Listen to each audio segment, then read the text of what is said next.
Let's be real, you're only watching this because you have a deadline you're terrified of. You've convinced yourself that watching a video about organization counts as working on your project. But we both know it's just high-level procrastination. You're waiting for a magic system to make the hard work feel easy. But that's a myth. We aren't lazy.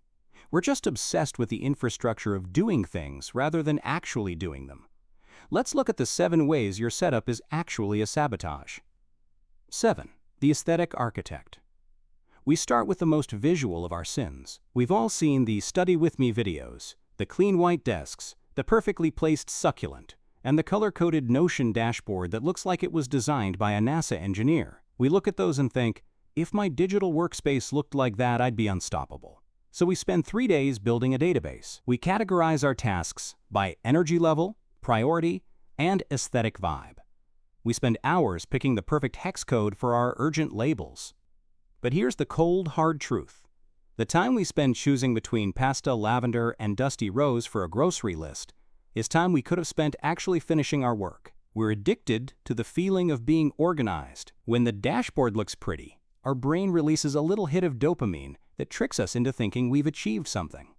We haven't. We've just rearranged the furniture in a room we never intend to work in. When the system requires its own maintenance schedule, it's not a tool. It's a hobby that's eating our career alive.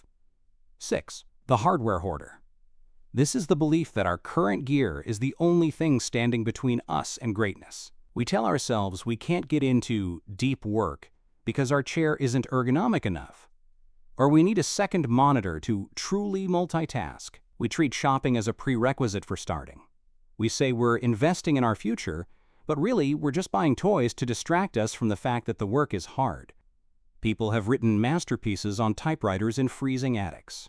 People have built empires using nothing but a flip phone and a yellow legal pad.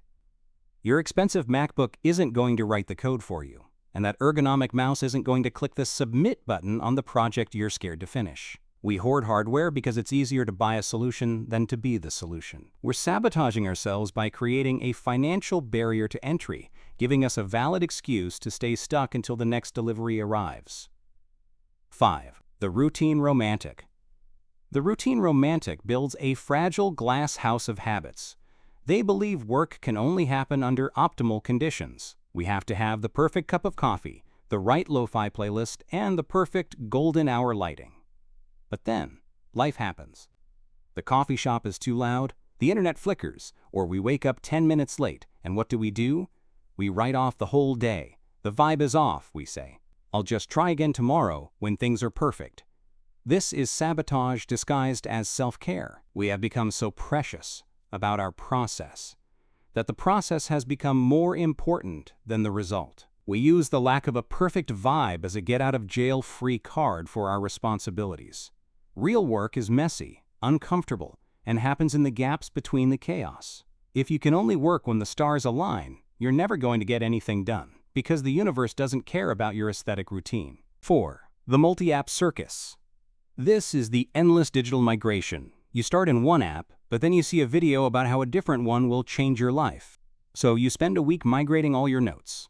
Then you hear another app is better for visual thinkers, so you move everything again. We are constantly searching for the one app to rule them all, thinking the reason we're disorganized is a lack of features like backlinking or AI integration. We hop from platform to platform, playing digital musical chairs. Every time we switch, we get that new car smell. It feels like a fresh start. But in reality, we're just losing data and time. We're learning new shortcuts and setting up new folders instead of doing the tasks inside those folders. Your to-do list doesn't care where it lives. A list of things you aren't doing is still a list of things you aren't doing, whether it's in a premium subscription service or on the back of a greasy napkin. 3. The tab collector. The person with 45 tabs open is usually a person screaming for mercy. We tell ourselves these tabs are resources or references. But let's be honest, that browser window isn't a workspace. It's a cemetery for ideas we've already abandoned. Each tab represents a tiny thread of our attention being pulled away from the task at hand. It's cognitive clutter. Even if you aren't looking at them, your brain knows they're there, judging you for not having the bandwidth to process them. We're afraid of missing out. We think that by closing a tab, we're losing the information forever. So we keep them open as a visual reminder of all the things we should be doing, which only increases our anxiety and makes the actual work feel even more overwhelming. We're burying our current focus under a pile of future maybes. It's digital hoarding, and it's keeping you from ever finishing a single coherent thought. 2. The fresh start reset. When the clutter gets too much, the fresh start artist doesn't clean up, they delete. They archive everything, format the hard drive or buy a new notebook, and throw the old one away. They say they just need a clean slate to focus. For about 48 hours, it feels amazing. The emptiness feels like potential. But because they never learned how to actually manage the mess, the cycle starts all over again. Within a week, the new notebook is a disaster, and the desktop is filling back up with random screenshots. The fresh start is a lie we tell ourselves to avoid the hard work of maintenance. It's easier to burn the forest down and start over than it is to pull the weeds every day. But if you don't learn how to pull the weeds, you'll never have a garden, just a series of burnt-out clearings. We're all on this struggle bus together. If this call-out is helping you see your own traps, please consider subscribing. It helps us keep these deep dives going. Now let's look at the final, most toxic myth of them all. 1. The frictionless fantasy. This is the ultimate lie, the belief that if you just find the right system, work will become easy. We think productivity should feel like sliding down a greased pole. We believe that with the right app, the right desk, and the right mindset, we will never feel resistance again. But here is the truth. Work is friction. Creating something from nothing is a high-resistance activity. It is supposed to be hard. It is supposed to be uncomfortable. No amount of color coding will ever change the fact that using your brain to solve a difficult problem is exhausting. When we chase organization, we are actually chasing a way to avoid that discomfort. But the friction is where the growth happens. Your setup isn't a launch pad. It's often a buffer you've built to keep the hard part at arm's length. The most organized person in the world can still produce absolutely nothing. Meanwhile, the person with the messy desk and a cheap ballpoint pen is out there finishing things. They aren't waiting for the friction to go away. They're leaning into it. The path forward.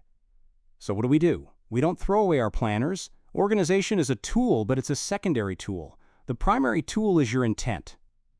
The next time you find yourself researching a new productivity method, ask yourself, am I doing this because I need it? Or am I doing this because the thing I'm supposed to be doing is scary? 9 times out of 10, it's the latter. Accept the mess. Accept the friction. Your setup will never be perfect, and you will never be organized enough to make the work feel easy. And that's okay. Perfection is the enemy of done. So let's stop building the museum of our potential and start actually making something. Close this video. Close your browser. Go do the thing. We'll be here when you're finished.